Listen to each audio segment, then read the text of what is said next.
que fazer um voto, e eu quero passar um pouquinho aqui para vocês o que seria mais ou menos um voto e por que então de fazer esse voto. Para isso eu quero ler com vocês 3 textos da Bíblia. O primeiro deles se encontra em Lucas. Eu convido vocês a abrirem a Bíblia em Lucas, no capítulo 2, Lucas capítulo 2, para nós vermos aqui um pouquinho sobre Deus, sobre Jesus. Esse Deus que a irmã fez uma promessa a ele. A partir do verso 41. Eu quero que vocês me acompanhem nessa leitura aqui. É uma parte bem conhecida, eu creio que todos vocês já conhecem. Se encontra em Lucas capítulo 2, verso 41. Diz assim: Ora, anualmente iam seus pais a Jerusalém para a festa da Páscoa, os pais de Cristo. Todos os anos, os judeus eles comemoravam várias festas e todo judeu precisava participar de pelo menos 3 dessas festas. Era obrigatório para eles. Quando Cristo atingiu então a idade de 12 anos, subiram a Jerusalém segundo o costume da festa. Terminados o dia da festa, ao regressarem, permaneceu o menino Jesus em Nazaré sem que seus pais soubessem. E o texto continua dizendo o seguinte, 44. Pensando, porém, está ele entre os companheiros de viagem, foram o caminho de um dia, e então passaram a procurá-lo entre os parentes e os conhecidos. Irmãos, esse texto aqui é muito interessante. Todo ano, todo judeu precisava participar de pelo menos 3 festas. Tinha a festa dos tabernáculos, Páscoa, que era o primeiro dia, e tinha mais outro monte de festa. Era 3 festas. E Cristo, então, ele vai a essa festa com seus pais. E a Bíblia nos diz que Cristo, ao invés de voltar com seus pais para sua terra, ele fica naquele lugar da festa. E o mais interessante é que os pais de Cristo não percebem a ausência dele. Ele fica na festa, ele está ali com os doutores, ele conversa com várias pessoas. Os pais dele acham que ele está com eles, mas ele não está. A Bíblia nos fala que Maria foi embora, José foi embora, os parentes todos foram embora e Cristo ficou onde? Ficou na cidade, no local da festa. E o mais interessante é que o texto me diz que eles andaram um dia inteiro. E essa frase me dói bastante o coração. É bem assim. A Bíblia fala que eles andaram o dia inteiro pensando que Cristo estivera ou estava com eles. Então a Bíblia me diz que Jesus vai para uma festa, ele está em uma festa e os seus pais o levam para essa festa, só que na hora de voltar, os pais de Cristo não se atentam, eles não prestam atenção e por um desleixo deles, a criança fica, aquele jovem fica naquela festa e eles só percebem isso um dia depois. Quem aqui já perdeu um filho? Você talvez em um supermercado, na cidade, você perdeu o filho, a irmã já perdeu um filho. Já aconteceu isso com você? É muito triste, não é? Quando você perde alguém, você está andando com a pessoa, daqui a pouco essa pessoa simplesmente desaparece. Você coloca todo mundo para buscar essa pessoa. Onde será que essa pessoa está perdida? Então é uma angústia muito grande quando nós perdemos alguém. Então Maria andou um dia inteiro, irmão Mané Costa, e não percebeu que Cristo não estava com ela. Trazendo para a nossa vida, tem muitas pessoas que andam a vida inteira dentro da igreja, talvez até pregando, talvez até dando estudo bíblico, mas elas não têm Cristo em sua vida. Elas apenas pensam que Cristo as acompanha. Eu tenho visto muitas vezes isso acontecer e é muito triste quando a pessoa ela se depara diante de uma situação e simplesmente parece que aquela fé que ela tinha, aquela fé que ela professava, simplesmente não faz sentido algum. Ela se desespera diante de determinada circunstância e então fica frustrada porque ela vê que não tinha Cristo de fato em sua vida, porque ela andou a vida inteira apenas pensando que Cristo estava ao seu lado. Quantas vezes, meus irmãos, nós já passamos por situações semelhantes a essa? Andamos a nossa vida inteira achando que temos Cristo ao nosso lado, mas Cristo não está conosco. E eu pergunto para vocês, o que precisamos fazer?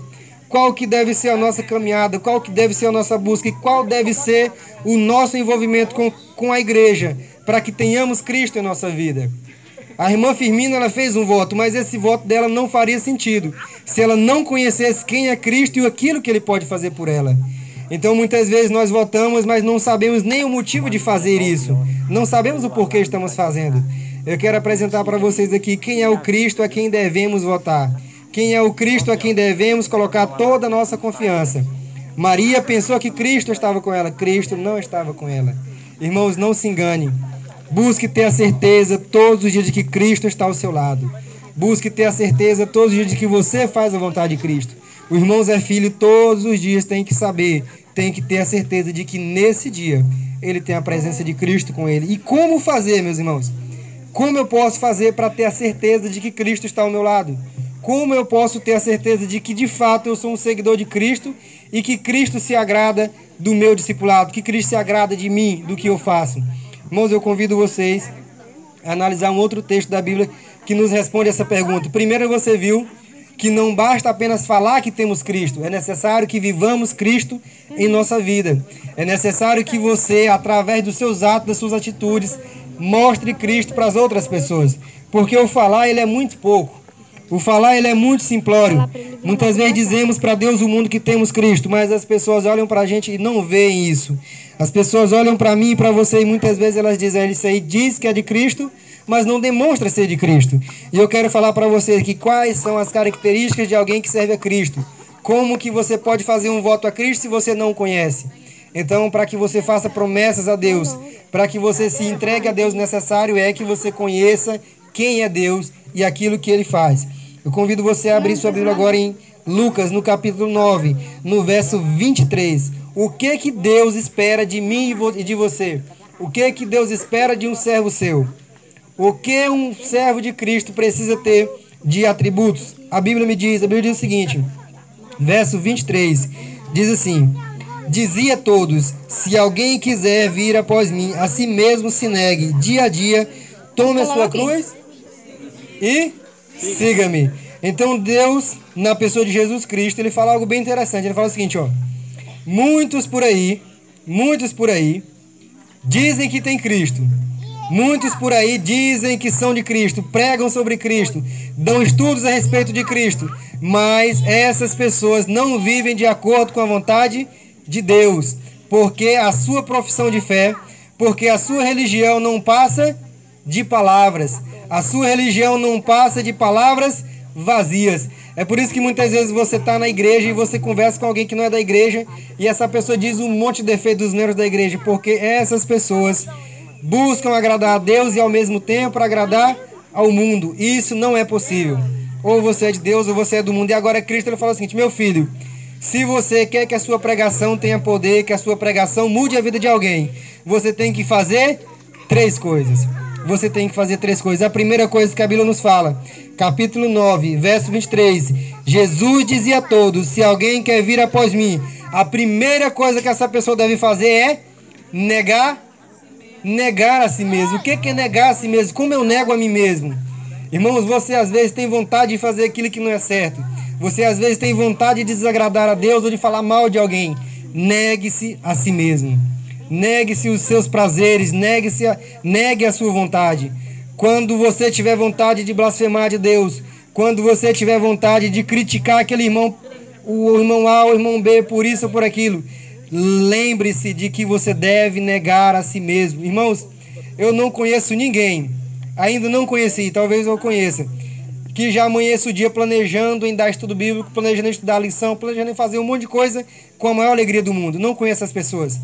Porque a nossa intenção todos os dias é de fazer aquilo que é mal. Nossa intenção é fazer o que é mal. Tanto faz ser crente como descrente. Todo homem é voltado para o pecado. Nós somos voltados para o pecado.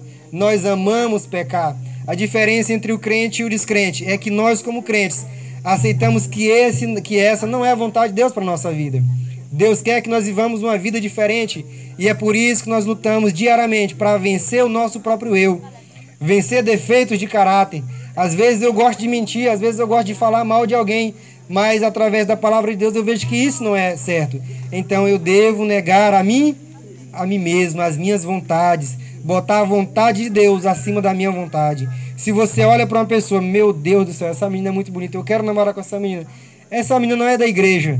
Você agora vai colocar a sua vontade abaixo da vontade de Deus. A vontade de Deus é soberana sobre a sua vida.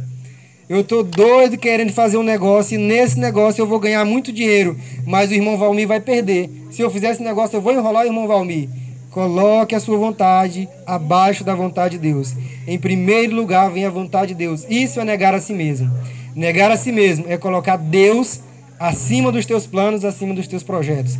E Deus, na pessoa de Cristo, ele continua dizendo mais o seguinte: primeira coisa, negue-se a si mesmo, se você quiser ser seguidor de Cristo. A segunda coisa, você deve tomar a sua cruz. Você deve tomar a sua cruz. O que é tomar a cruz de Cristo? O que é tomar a minha cruz? Muitas pessoas podem dizer, tomar a cruz é uma doença. Você tomar a cruz, você aceitar a cruz de Cristo é aceitar tudo que vem sobre a tua vida de qualquer maneira, sem se impor e sem se importar com nada. Outras pessoas podem dizer, a cruz é uma sogra que você tem que é muito ruim. A cruz é aquele patrão que te atormenta o tempo todo. A cruz é aquele governante que não paga nada. A cruz é aquele comerciante que te engana, que pega teu cartão e saca todo o teu dinheiro. Mas a cruz não é isso. Quando Deus fala para você tomar a sua cruz e segui-lo, a cruz de Cristo significa você aceitar a vontade de Deus para a tua vida. Se submeter ao senhorio de Cristo, falar, Senhor, a partir de hoje eu aceito a tua vontade sobre a minha vida porque eu sei quem o Senhor é. Eu me submeto ao Senhor porque eu sei que o Senhor é Deus e o Senhor pode fazer aquilo que eu não posso. A irmã Firmina não tinha capacidade de nenhuma de pela sua própria força restaurar a sua visão. Aquele médico, com todo o seu conhecimento, com toda a sua sabedoria, ele poderia fazer apenas um procedimento cirúrgico. Mas quem dá a cura de fato, quem dá a cura verdadeira é Jesus Cristo. Se Cristo não permitir, se Cristo não autorizar, nada acontece nem no céu, nada acontece na terra, porque Cristo é o nome sobre o qual se dobra todo joelho. Então você vê que se não for por Cristo, se a irmã não tivesse dedicado a sua vida ao Senhor, só Deus sabe que poderia ter acontecido. Então, o segundo passo, para que sejamos de fato semelhantes a Cristo, para que não pensemos apenas que temos Cristo, mas que tenhamos Ele de fato em nossa vida, nós precisamos saber de 3 coisas e fazer essas 3 coisas. Qual é a primeira? Qual é a primeira coisa que devemos fazer? Negar a nós mesmos a sua vontade. A sua vontade deve estar abaixo da vontade de Cristo. Senhor, eu quero isso, mas eu sei que a tua palavra diz que aquilo é melhor, então eu escolho aquilo. Eu quero muito mentir, mas a tua palavra fala que a mentira não é boa. Eu quero, então, a verdade. Então, meus irmãos, a Bíblia nos fala que precisamos negar a nós mesmos. A Bíblia nos fala que precisamos aceitar a cruz que Cristo nos dá. A minha cruz, eu devo carregar essa cruz com o coração alegre, o coração grato, porque a cruz de Cristo, a cruz que Ele me dá, nada mais é do que a sua vontade para a minha vida. Então a cruz de Cristo não é sofrimento. Não confunda a cruz com sofrimento. A cruz de Cristo é o desejo de Deus, a vontade de Deus para a nossa vida. É você se adequar àquilo que Deus manda que você se adeque. É você fazer aquilo que Deus manda que você faça. Isso é a cruz de Cristo. A cruz de Cristo é a vontade dele para a nossa vida. E ele fala o seguinte, depois que você sabe que você tem que negar a si mesmo, depois que você sabe que tem que aceitar a cruz sobre a sua vida, o que você tem que fazer? Você tem que ficar parado, você tem que agora estar satisfeito porque você já tem tudo. Ele fala, meu irmão, meu filho, você precisa negar a si mesmo, você precisa tomar a sua cruz e agora você vai ficar parado. E agora você não precisa de mais nada. Tem muitos crentes que pensam que é assim. Se batizam, vai para a igreja e não faz mais nada, a não ser criticar aquele que não faz ou aquele que vive da mesma maneira que ele vive. Então você vê que não é isso que Deus quer. Quando você entra para a igreja, você deve não apenas negar a si mesmo, não apenas seguir a cruz, não apenas carregar a sua própria cruz, mas também seguir a Cristo. O que significa seguir a Jesus? O que significa andar em direção a Cristo? Andar em direção ao céu. Meus irmãos, andar em direção ao céu, andar em direção a Cristo, é andar na contramão do mundo. Você estava indo em uma direção, agora você muda totalmente o seu trajeto. Você estava indo em direção ao irmão Valmir. Esse era o seu caminho antes de Cristo. Quando Cristo lhe encontra, quando você se encontra com Cristo, você faz uma mudança e você começa a caminhar em direção ao irmão Zé Filho, porque a sua vida mudou. Então, para que a vida mude realmente, é necessário que você negue a si mesmo. É necessário que você carregue a sua cruz. E é necessário que você siga a Jesus Cristo. Mas você deve estar se perguntando, o que eu ganho com isso? O que eu vou ganhar seguindo a Cristo? Muitos aqui não são adventistas, muitos aqui não são cristãos. Cristãos, quando eu falo no sentido prático da palavra, não de apenas dizer que é, mas de viver aquilo que diz. Muitos não são. E se perguntar, o que eu vou ganhar sendo crente? Eu vejo um monte de crente que não mudou nada na vida. Eu vejo um monte de crente que continua da mesma maneira. Nunca tem esse pensamento, porque esse pensamento é um pensamento de uma pessoa que não tem, no mínimo, vou falar uma palavra que não me entenda mal, mas não tem inteligência nenhuma. Não tem inteligência a pessoa que pensa assim, eu não vou ser crente porque aquela pessoa não mudou a vida. Irmãos, a mudança de vida, ela não acontece da noite para o dia. Entenda, ela acontece, mas não da noite para o dia. Você não muda um hábito da noite para o dia. Você não muda um comportamento da noite para o dia. Eu não estou dizendo aqui para vocês demorarem no que não presta. Eu estou dizendo que a mudança não é da noite para o dia. Todas as pessoas que estão dentro da igreja adventista, todas as pessoas que estão dentro da igreja, assembleia, qualquer que seja a igreja, essa pessoa está passando por uma reforma. Essa pessoa está passando por uma reforma. Nessa reforma, alguns estão bem adiantados, outros estão bem atrasados ainda, mas todos estão passando por uma reforma. Todos estão passando por uma reforma. Irmãos, enquanto estivermos nesse mundo, seremos imperfeitos, seremos pecadores. Não confunda estar na igreja e não fazer mais nada de errado. Você vai ver muitos irmãos aqui, esses irmãos que estão aqui diante de você fazendo coisas erradas, porque são pecadores e precisam de Cristo. É por isso que eles estão na igreja, que eles perceberam isso. Olha, eu não consigo mudar, por isso que eu preciso de Cristo. Então ele está na igreja, buscando todos os dias a mudança que só vem através de Cristo. Então, quando você pensar, mas esse irmão não mudou ainda, pense que Cristo ainda está trabalhando no coração dele. Cristo ainda o está reformando, mas eu garanto para você que ele está melhor do que você, porque ele já aceitou, porque ele já compreendeu que sozinho não pode fazer nada. Eu vi já muitas pessoas falar, mas o irmão não mudou, a igreja não mudou. Irmãos, eu garanto que ele está melhor do que você, porque ele já está no caminho e você ainda não está. Então, busque conhecer a Cristo. E o que você ganha com isso? O que você ganha quando se achega a Cristo? Irmãos, uma vez, um grande homem de Deus, um grande profeta do Senhor, e eu aqui caminho para o final dessa mensagem, ele chegou para Deus e falou bem o seguinte: Senhor, eu não estou vendo bênção nenhuma em seguir a Ti.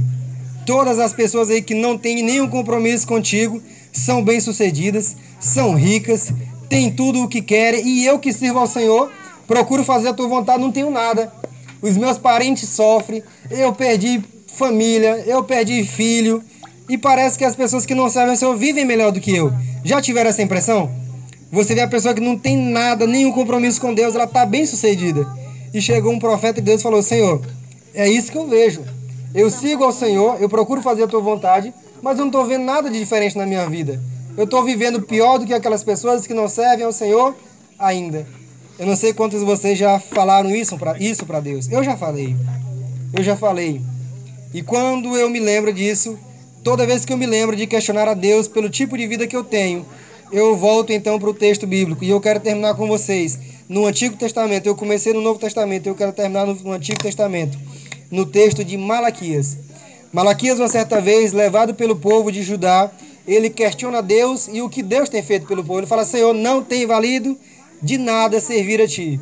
A minha vida continua destruída, a minha família continua sem Te buscar. Não valeu a pena. E Deus fala o seguinte para Isaías, para Malaquias, no capítulo 3, verso 13, diz assim: As vossas palavras foram duras para mim, diz o Senhor. Mas vós dizeis: que temos falado contra Ti? Quando você tem esse tipo de pensamento em relação a Deus: Senhor, não vale a pena. Sabe o que Deus diz para você? As suas palavras foram duras para mim. As suas palavras foram duras. E a Bíblia continua dizendo o seguinte no 14: Vós dizeis: inútil é servir a Deus. Que nos aproveita termos cuidado em guardar os seus preceitos e em andar de luto diante do Senhor dos Exércitos. Então o povo de Judá chega diante de Deus e fala: Senhor, não vale a pena servir a Ti. E você que talvez não é adventista, você pensa: não vejo bênção nenhuma em servir a Deus. E era justamente aquele pensamento que o povo tinha: Senhor, não vale a pena servir a Ti. Eu vou perder muita coisa do mundo, eu vou perder muitas alegrias do mundo. O povo de Judá estava vivendo esse mesmo dilema: servir a Cristo ou servir ao mundo? Ser da igreja ou pertencer ao mundo? O que devo fazer? E eles pesavam todas as circunstâncias e falavam: Senhor, os babilônios que não servem ao Senhor vivem melhor. Os assírios que não servem ao Senhor vivem melhor. Só que Deus agora ele dá uma resposta para o povo de Judá. Ele diz o seguinte: primeiro, as suas palavras foram duras para mim. E ele diz mais: ora, pois, no 15, pois nós reputávamos por felizes os soberbos, também os que cometem impiedade prosperam. Sim, eles tentam ao Senhor e escapam. Então os que temiam ao Senhor falavam uns aos outros. O Senhor atentava e ouvia. E Deus, a Bíblia me diz que Deus estava atento a essas palavras. Ele estava ouvindo cada uma dessas palavras. Então eu já disse para vocês que para seguir a Deus você precisa negar a si mesmo, você precisa carregar a sua cruz, você precisa seguir. Mas o que você ganha ao fazer isso? O povo de Judá dizia que não ganhava nada, dizia que não estava valendo a pena, mas Deus fala o seguinte: o Senhor atentava e ouvia. Verso 16. Havia um memorial escrito diante dele, para os que temem ao Senhor e para os que se lembram do seu nome. Então serão para mim particular tesouro, naquele dia que preparei, diz o Senhor dos Exércitos. Poupa-los-ei como um homem poupa seu filho que o serve. Então vereis a diferença entre o justo e o perverso, entre o que serve a Deus e o que não serve a Deus. Irmãos, vocês entenderam a mensagem? Vocês entenderam o que Malaquias está dizendo? O seguinte, ele fala, ó, você tem que seguir a Deus e para isso você tem que negar, para isso você tem que tomar a cruz e para isso você tem que dar os passos em direção a Cristo. Só que agora o povo de Israel fala, ó, não vale a pena porque eu estou seguindo, não está valendo de nada. Mas Deus fala o seguinte, a Bíblia diz o seguinte: Deus atentava, Deus ouvia e Deus disse a seguinte frase: eu tenho um memorial diante de mim com todos os nomes daqueles que são meus filhos, daqueles que buscam ser fiéis. E no momento certo, eu mudarei a vida dessas pessoas. Irmãos, talvez a tua bênção, talvez a minha bênção não seja nesta vida. Talvez o meu maior tesouro, a minha maior dádiva que o Senhor me dará não seja nessa vida. Talvez não, isso é certo. A maior bênção que Deus pode conceder a um filho seu se chama salvação. E hoje, meus irmãos, vocês têm a oportunidade, vocês têm a alegria de aceitar essa salvação. Cabe a vocês. E para finalizar, eu quero contar uma história. História de um grande homem. Esse homem, uma certa vez, andando pelo palácio de um rei, muito famoso na época, ele ouviu uma trama. E ele ouviu alguns servos falando o seguinte: olha, nós vamos matar o rei. Nós vamos matar esse rei e vamos colocar outro rei no lugar. E aquele homem, ele vê aquilo acontecendo e ele corre então e fala para sua sobrinha, que era a esposa do rei. Você já sabe do que eu estou falando. Estou falando de Mordecai. Mordecai, então, ele ouve que 2 servos do rei Assuero, chamados Bigtã e Teres, estavam tramando a morte do rei. Ele ouviu então aquilo acontecer, correu, falou para Esther, falou: Esther, tem 2 servos do rei Assuero querendo matá-lo. Ele vai então, conta para aquele rei, o rei Assuero vai investigar e de fato ele encontra que aqueles 2 homens estavam tentando matá-lo. E ele então pega aqueles 2 homens e tira a vida deles, enforca. Só o que acontece? Sabe o que Mordecai ganhou por fazer isso? Ganhou por salvar a vida do rei? O que ele ganhou? Você sabe dizer o que Mordecai ganhou? Ele não ganhou nada. Ele salva a vida do homem mais importante do mundo na época e não ganha nada, não ganha nada. Às vezes nós estamos servindo a Cristo, meus irmãos, e até o exato momento você ainda não percebeu nada. Mas eu digo para você que a todo momento Deus tem te dado uma bênção. A sua respiração, a sua inteligência, o seu despertar todos os dias, isso é bênção de Deus sobre a sua vida. Mas ainda não é tudo. Olha só o que acontece uma certa vez. Mordecai então não foi atrás do rei, não foi atrás de presentes uma noite. Deus não permitiu que aquele rei dormisse. Deus não deixou que ele dormisse. E então ele mandou os seus cronistas, aquelas pessoas que relatavam todos os episódios da sua vida, e falou: ó, traga o livro da minha vida, porque eu quero ler aquilo que está escrito sobre mim. E de repente então entram lá no cenáculo do rei, entram lá diante do rei, na cama do rei, e começam a ler a história do rei. Aconteceu isso, aquilo, e até chegar na história de Mordecai. Existe um homem do povo judeu que em uma época descobriu a traição de Bigtã e Teres, que tentavam matar o rei. E o rei então se pergunta: mas e aí meu cronista, e aí meu escritor, o que aconteceu?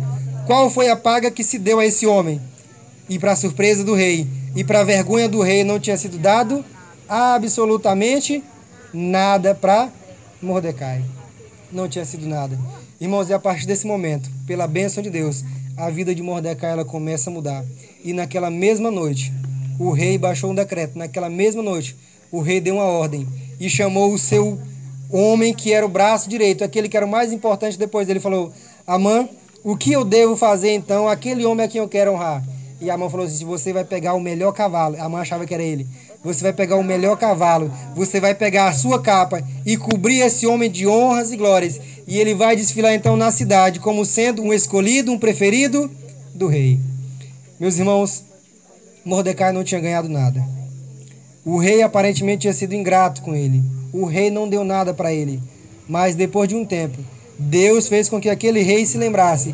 E no momento exato, no momento que Deus disse que deveria acontecer, o rei Assuero, o maior rei da sua época, pegou o seu servo, aquele do qual ele não tinha lembrado, colocou então sobre um cavalo, colocou a sua capa, colocou então a sua coroa e desfilou com ele dentro da cidade, dizendo que esse é o meu preferido. Meu irmão, e você deve estar se perguntando mais, o que eu vou ganhar servindo a Deus? Um dia, não será o rei Assuero que fará isso, não será um rei da terra, mas um dia, o rei do universo, o Senhor Deus Todo-Poderoso, aquele mesmo que pisou na terra, aquele mesmo que foi deixado para trás por Maria, aquele mesmo Senhor para o qual a irmã Firmina fez um voto, Ele te salvará. E nesse dia, Ele colocará uma coroa de glória na tua cabeça. Ele te colocará diante de um mar de vidro. Ele te colocará diante de uma cidade santa, a Nova Jerusalém, e te dará palmas de vitória, para que você cante pelos séculos dos séculos em louvor e gratidão a esse Deus. Irmão, se você acha grande, se você acha muito ser parente de um político, se você acha muito ser parente de um advogado ou ser parente de um médico, muitas pessoas se engrandecem. Eu conheço o político fulano de tal, eu conheço o deputado fulano de tal, eu conheço o médico, ele é meu amigo. Irmãos, que alegria será encontrarmos com o nosso Deus e Ele dizer: eu conheço você, você é o meu filho, eu não me envergonho de dizer que você é meu parente. Irmãos, mais importante do que conhecer alguém famoso nessa terra é conhecer a Deus, o Senhor Todo-Poderoso. Esse Deus, Ele faz um convite para você. Ele te convida a buscar conhecer quem é Ele e aquilo que Ele pode fazer por você. Mas antes de querer se encontrar com Cristo, lembre-se, negue-se a si mesmo, tome a sua cruz e siga aquilo que Ele quer que você siga.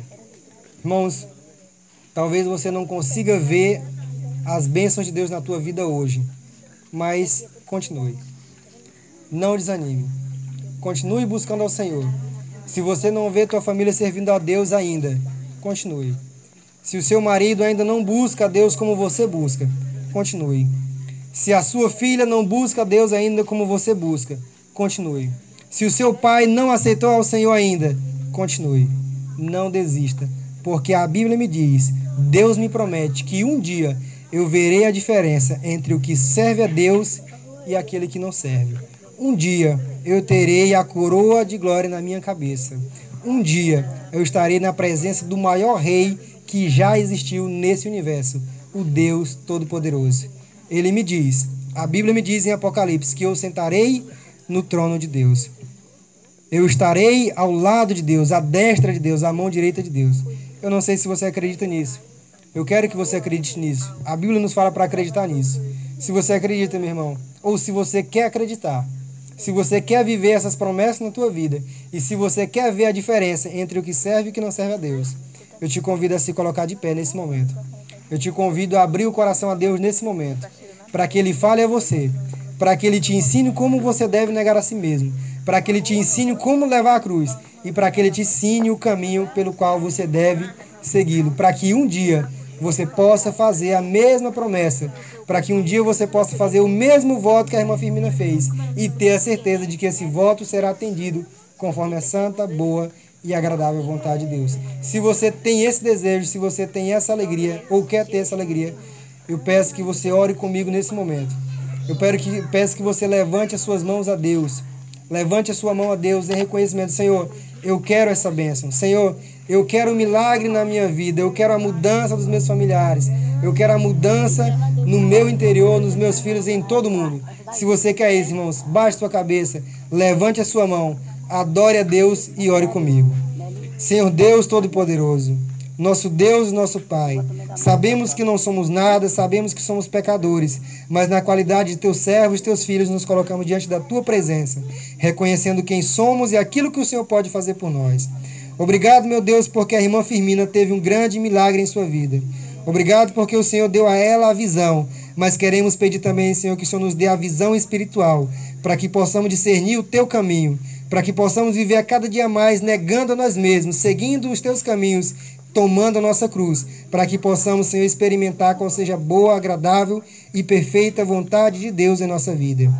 Meu Deus, queremos um dia estar diante do Senhor, estar na Nova Jerusalém, com a coroa de glória na cabeça. Queremos um dia, Senhor, estar próximo ao teu trono de glória, adorando e agradecendo ao teu nome e dizer, Senhor, muito obrigado, porque mesmo sendo um pecador, o Senhor nunca desistiu de mim.